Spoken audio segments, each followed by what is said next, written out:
Is it for all time, or simply a lark? Is it Grandad I see, or only Asbury Park? Is it a fancy not worth thinking of, or is it, at long last, love? What the hell do you mean? Cottage angrily screamed in my face as he slammed me against one of the steel metal walls that the command room of the submarine. I might have been strong, but nowhere near strong enough to beat power armor. My friends all clamored and pulled as well, but none of them could make him budge either. He was right there! I couldn't even answer him. His hoof had me pinned by my neck, and while I could still breathe, it was only just by enough to not suffocate. Despite my friends trying to help, I deserved every second of it. Do you know how many Rangers we lost? And for what? He leaned into me and slammed his hoof next to my head. The facility is gone. The Nautilus is nearly crippled, and you let that fucker, who you would have made it all worth it, just slip through your hooves. It's unbelievable how much you just screwed us over. Commander Cottage! The captain snapped out with such force that she could have pinched right through his armor with her tone alone. Stand down before I have you demoted for conduct unbefitting of an officer. She walked over to the con with an almost casual stroll. With a snort, he shoved me down the wall and lifted his hoof from me. With a snap, he stiffened and brought his hoof up to her in a stiff salute. With all due respect, ma'am, he seethed with every word, struggling to hold back the rage that he felt. We should have never agreed to help with these filthy primitives. You listen here, she snapped at him. If you want to share your opinion, then you will goddess damned ask me to speak freely. Am I making myself abundantly clear? From the floor I watched as she stood there, as imposing as any ranger in power armor, with just the way that she carried herself. As disappointing as this journey has been, this is all our fight. Excuse me, ma'am? Gage called out from across the room. She hobbled in on her 3 legs, covered from head to hoof in bandages. It only served to beat the reality of how much I failed them into me. Any word from home? Comms. Shipwide. She told the mayor sitting next to her. Sadly, she looked down with a sigh and reached out to the console she stood next to.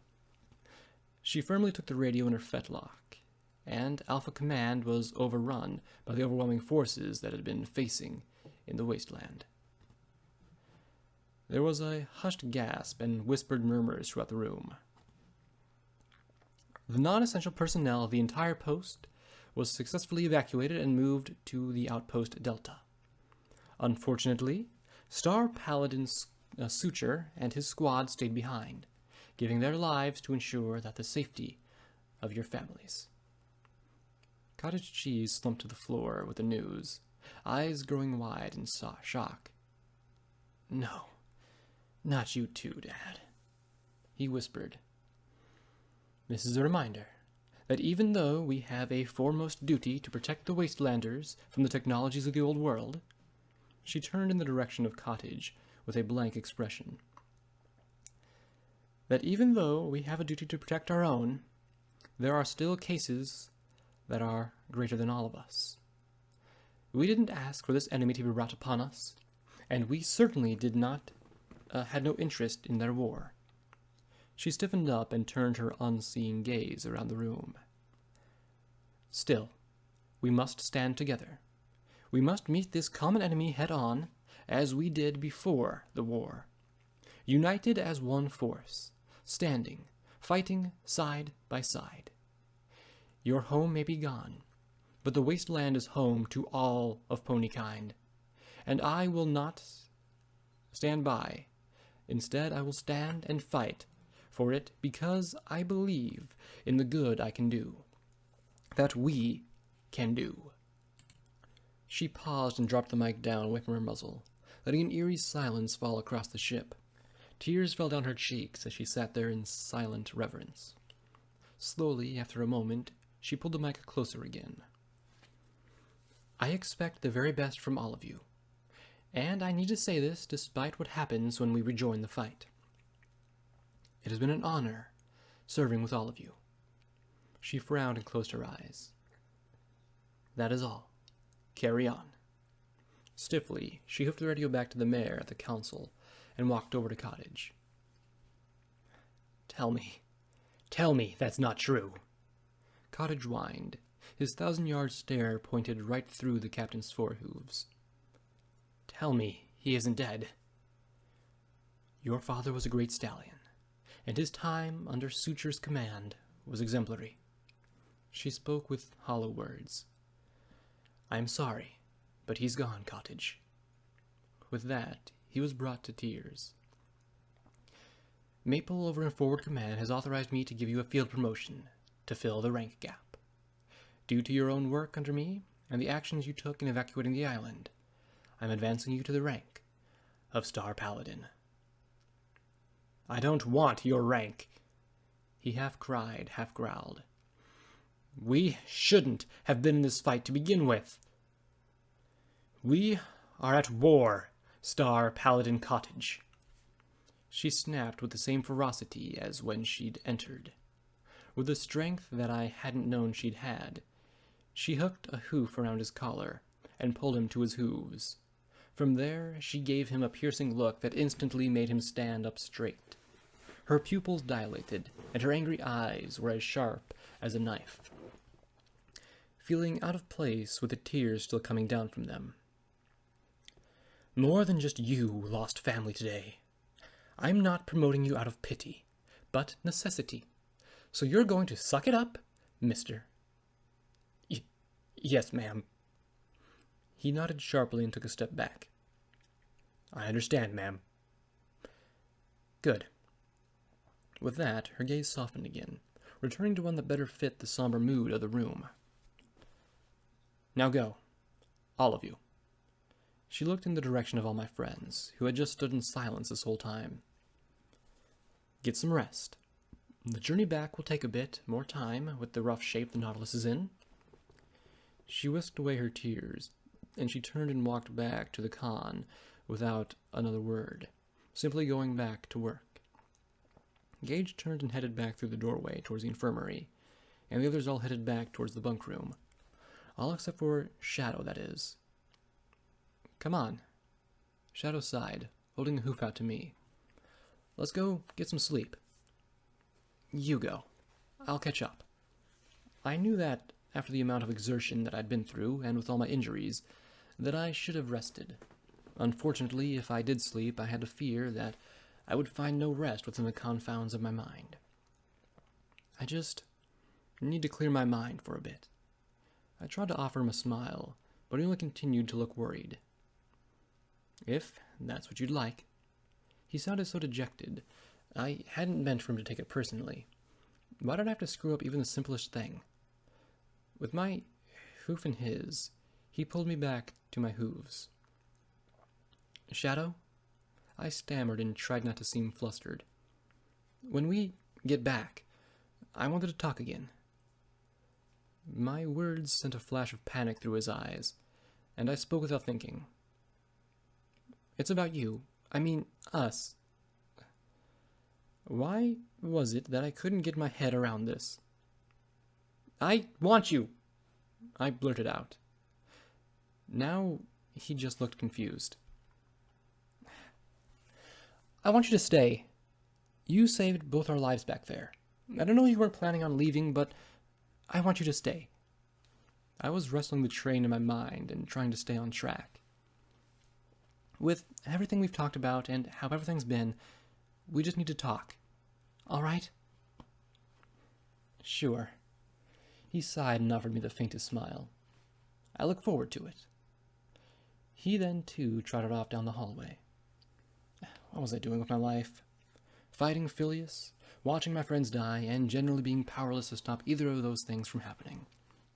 Then, smack dab in the middle of it all, my feelings for some stallion I barely met, but owe my life to, crop up. A pain shot through my side as I stood uneasily in the hall, and I was ripped from my thoughts. Maybe I actually needed right now was some goddess-damned painkillers. After taking a dose of Med-X, the rest of the ride back to Friendship City, I decided to be alone. I'd had the feeling that the Rangers didn't like me sitting in the missile bay, but they were all too busy with their duties to really say anything. In my head, I ran through my encounter with Phileas again and again. Maybe if I hadn't stopped to say anything, maybe if I just paid more attention. Everything came down to the fact that even though I'd seen his past, I really have no idea who Phileas is. "Hey, we're docking right now." Gage spoke up softly from the doorway. She offered a soft smile that hid the tremendous amount of pain she was in. I wanted to ignore her and leave, but if the Rangers don't like me in here, I'd be hard-pressed to think that they'd let me into a forward torpedo room. "Before we go, you got a minute?" "It's all I've got." I sighed and pushed myself back to my hooves. Though who knows how much time we've got left because I failed. "I wanted to say thanks." She spoke in a harsh tone. It was so much so that it caught me off guard. She squeezed her eyes shut and shook her head in anger. "But here I find you sitting here like all that was for nothing." She glared at me. "My dad didn't die for nothing, okay? You did what you could. We all did." "Gage," her brother called out from behind her, "you shouldn't be walking around on your own." "I'm fine, Diesel." She snapped at him. "Just make sure Tasteless is taken care of first, all right?" She sighed and hobbled forward again. As she did, the hull of the submarine gave a wobble underneath us, and the slight groan came from the walls. In a near comical fashion, she wobbled and fell over on her side. I wasn't in the mood for laughter, and neither was she. A short alarm bell rang out, and one of the Rangers at the top of the missile ramp threw a short lever. With a hiss, the metal doors to the outer deck of the submarine opened up. The normal, dull gray of Manhattan skies greeted us like an old friend. The rumble of thunder was the first thing that I'd heard, shortly before the sharp beep came from my pip-buck. "Hey there again, sis." Pi spoke up again, even before my pip-buck shifted to pink. "I'm glad you made it back." Frantic hoofsteps along the desk prompted me to watch as Frosty's teary-eyed face came looking around the missile bay. "My babies!" She cried out and barreled down towards them. Gage had barely had enough time to get back to her hooves before she was embraced in a tight hug. Diesel sighed and joined them in a hug. "I'm sorry. I... She cried into their necks. Without a word, I left them. Trotting up onto the deck, the quiet city greeted me like it always had. The dark skyline filled the air with a slight drone, and the wind howled its way through the decrepit and crumbling skyscrapers. Even though it hadn't been worth the cost, it was good to be back in the familiar city. Crossing the crude gangplank that had been laid across the pre-war submersible, I made my way across the base of the city. Lost in thought, I didn't notice that somehow Prius had caught up with me. Silently, he followed alongside me. Just like I had before I left, I found the beach at the edge of the little island and sat down. I pulled out my pack of cigarettes and popped one into my mouth. Grabbing my lighter next, I gave it a flick and lit up the relaxing carcinogen. Preet sat down next to me, giving me a glance and waiting for me to finish my drag. "You know, damn it, Preet, this was supposed to be my time to think. I knew that we wouldn't get him. I mean, there had to be something past this, and we've been reacting to every move he made. Well, I'm not fucking Madame Storm's psychic extraordinaire." I kept my eyes scanning the dark shores of the water. If only I had been psychic, Fruit, Sky, maybe even Palette would still be alive. Why couldn't I have inherited Aunt Pie's oddness without the drug addiction that came with it? We need to get moving again, proactively, to get a step ahead of him.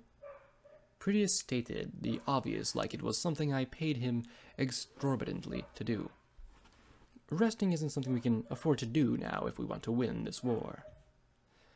Nope, Reed, I sighed, wincing at my own injuries. It's something we cannot afford.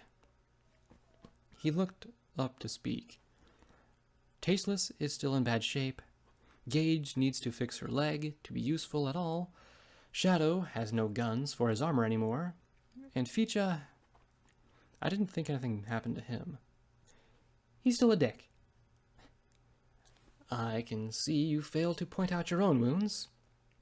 Way to flip your argument around again.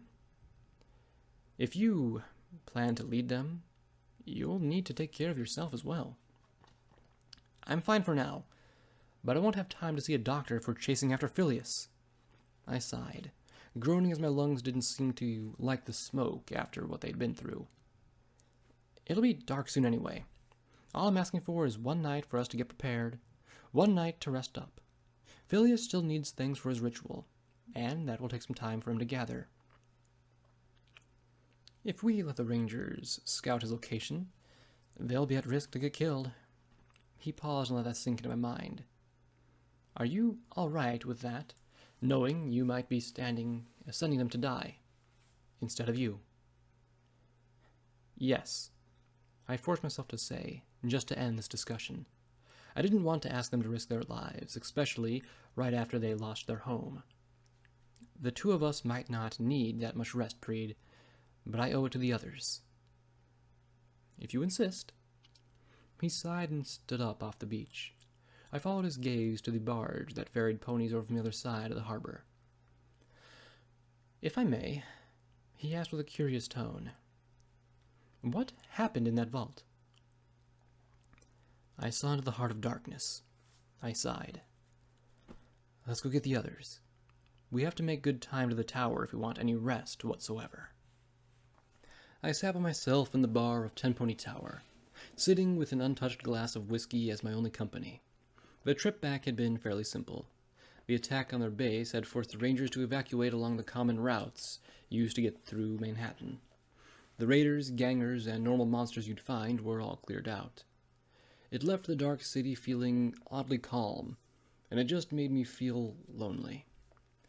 From the moment we walked in, every pony knew what they had to do.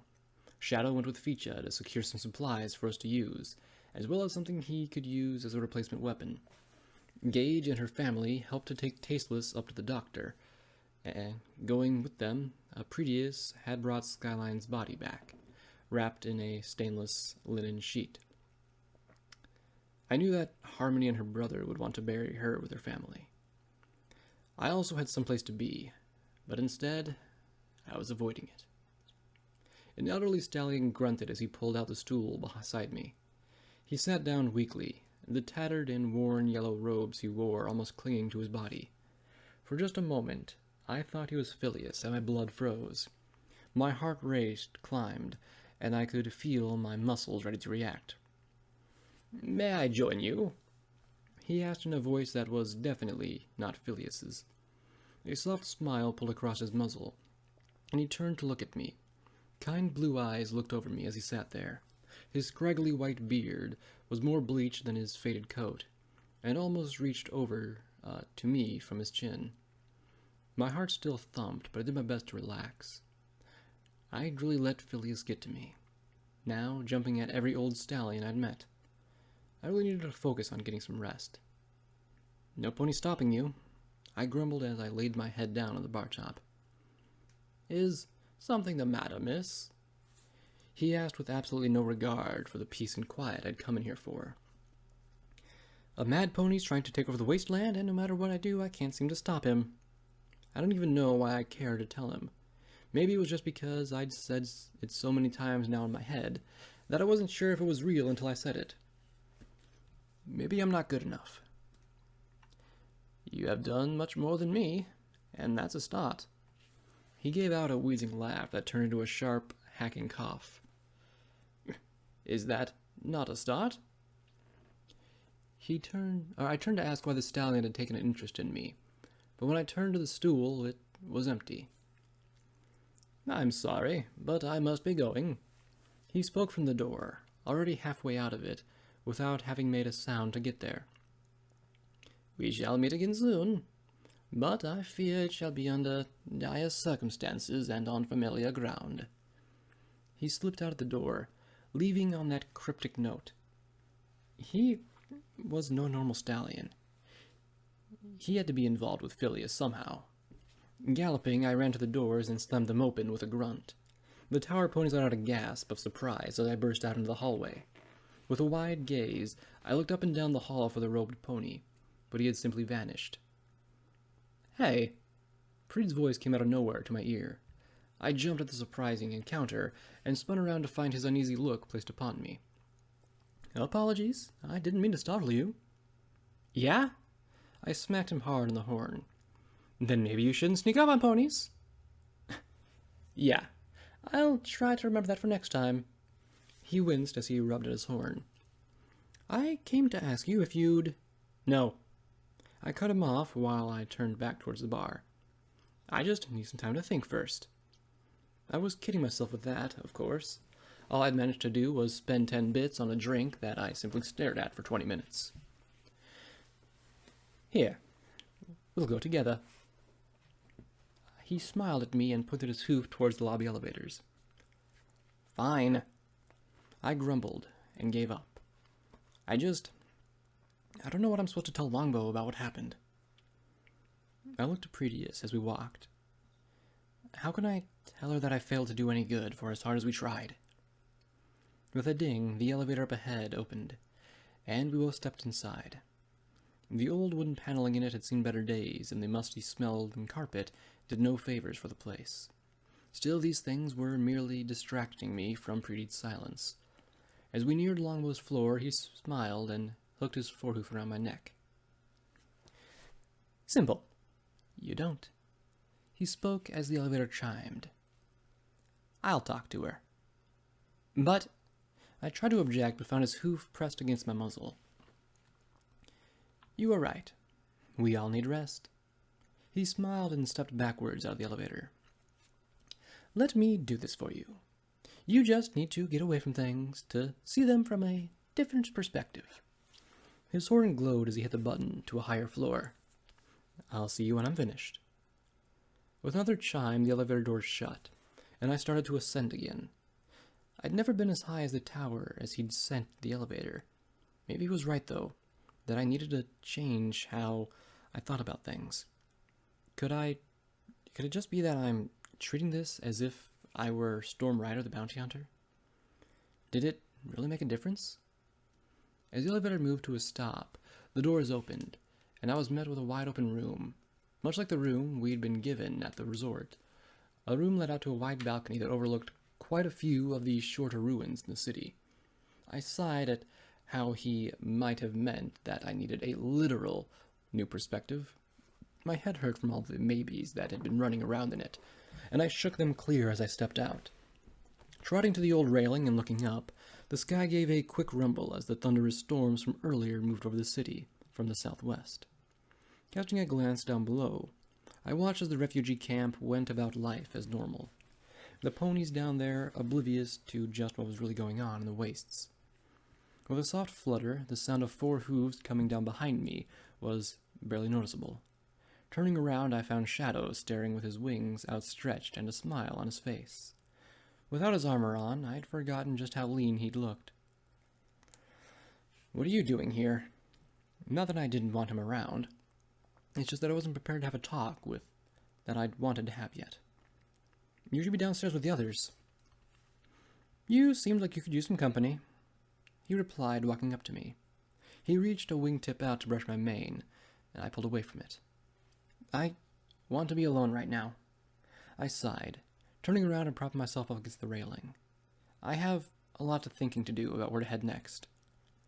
Without even asking, he slid himself up next to me. So close, in fact, that his hoof twisted the radio knob on my pip-buck. With a crackle, it came to life. "Well, tonight, because I'm certainly doing all right." The DJ's voice came across as smooth as it always had. Because I generally thought it might help me to think, I refrained from turning it off. "It seems that, for the first time in a while, we have a special request tonight, made by some pony here in the tower for the mare he admires."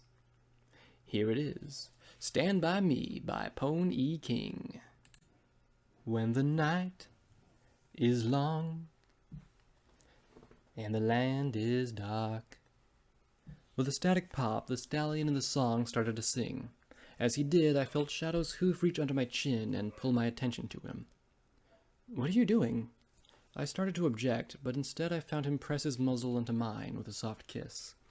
My head spun from the suddenness, and my mind went blank until he pulled back from it. "No talking, just listen," he whispered to me, wrapping his other hoof around my back. Slowly, he rocked back and forth with the song, eventually dragging me into a warm embrace. As much as I'd wanted to be alone, this helped me to relax immensely. I felt a small smile work across my muzzle as I pressed against his warm chest. "You know," I spoke with my face still bared against him. "I said no more than just friends." The music continued, and now I joined him with it in swaying with the tempo. "I know, but what can I say? I find myself loving you more each day." He spoke softly in my ear. No stallion had ever been as gentle or as honest with me as his words had been. "I'm hopeless, really?" He chuckled lightheartedly. It made me laugh as well, and the moment I looked up into his eyes, it hit me.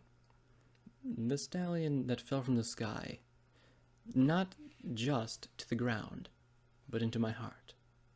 He didn't deserve to be here, and he'd lost everything in his old life. In that, we were alike, and I think that was what drew me to him the most. Was it foolish to care for some pony who just was as broken and lost in life as you were? "So darling, darling, stand by me. Oh, stand by me. Oh, stand. Stand by me. Stand by me." The radio was something that continued to exist, but I'd lost interest in it. All that mattered in that moment was him. "Storm, I don't want to live another day in the wasteland with hiding how I feel." He smiled and pressed his nose against mine. "I want to be yours." He pulled his hoof up and put it to my lips before I could object.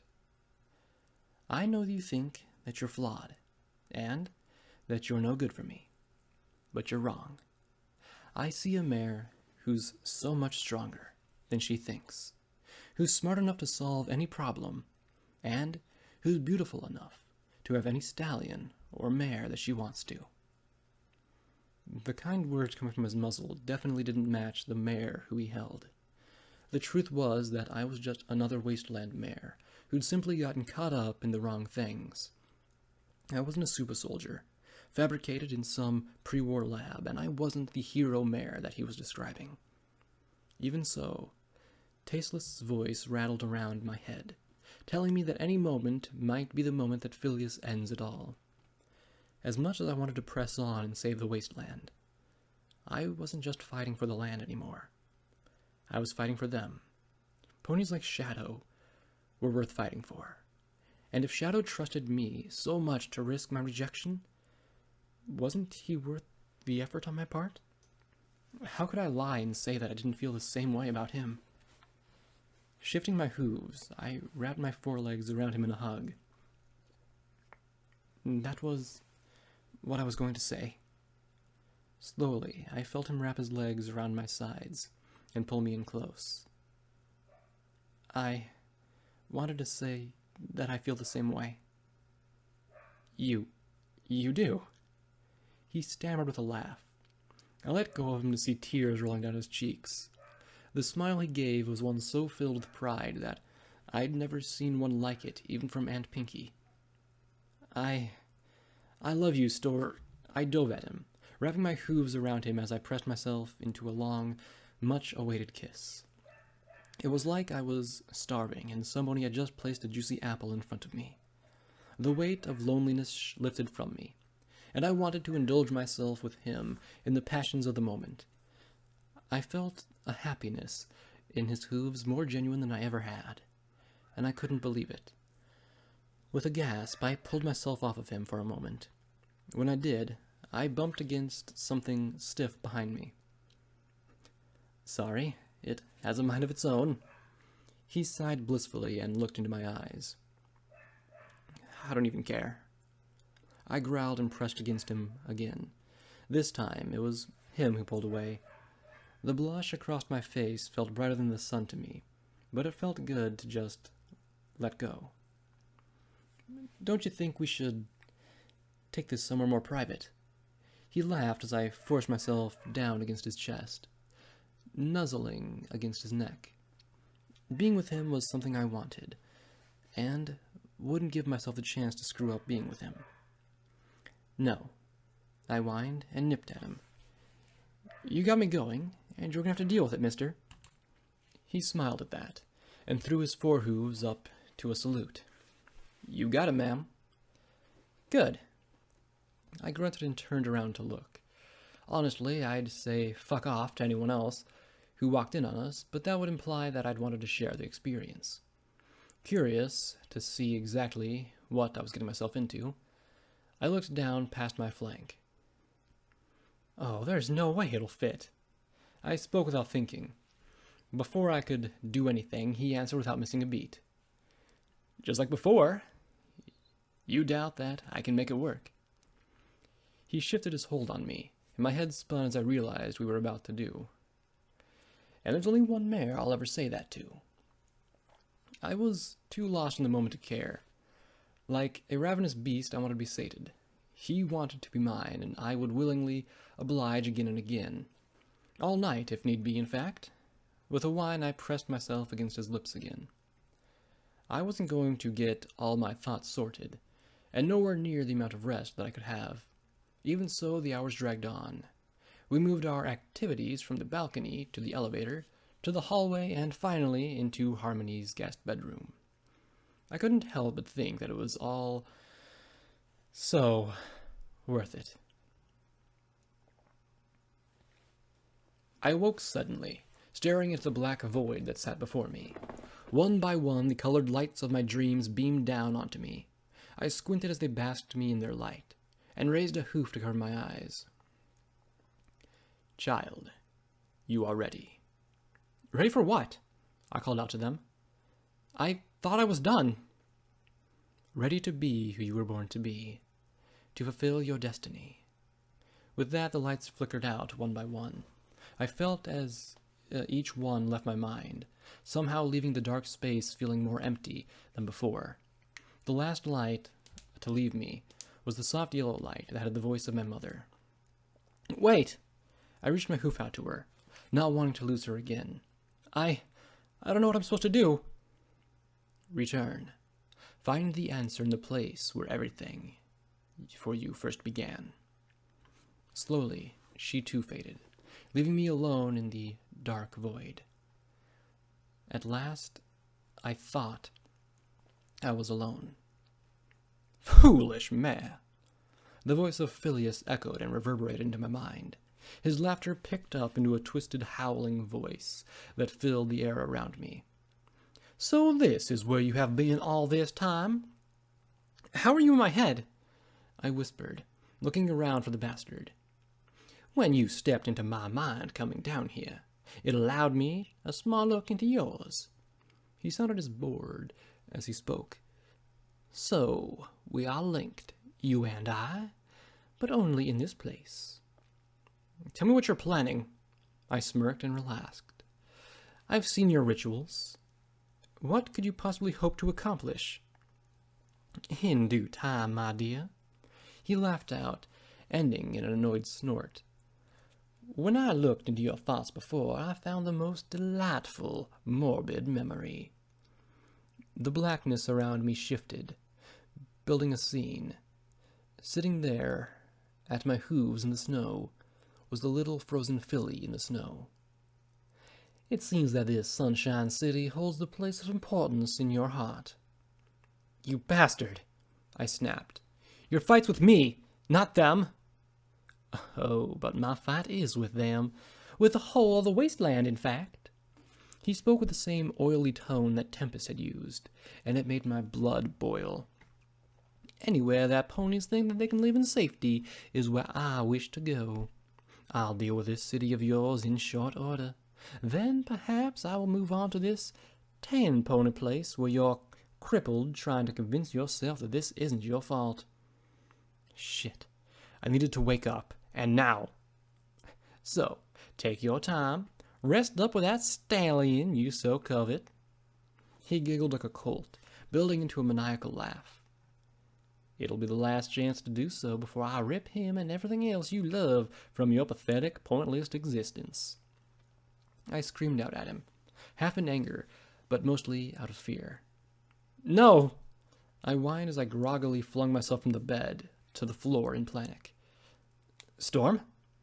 Shadow grunted as he woke up from his sleep, still covered in sweat and smelling of sex. What's going on? We have to get to Sunshine City. Now! I scrambled to get to the door. They're about to be wiped out. Please, goddesses, if it's the last thing I can do, just let us make it in time to save them. Chapter end. Where's the one who will guide us into the night?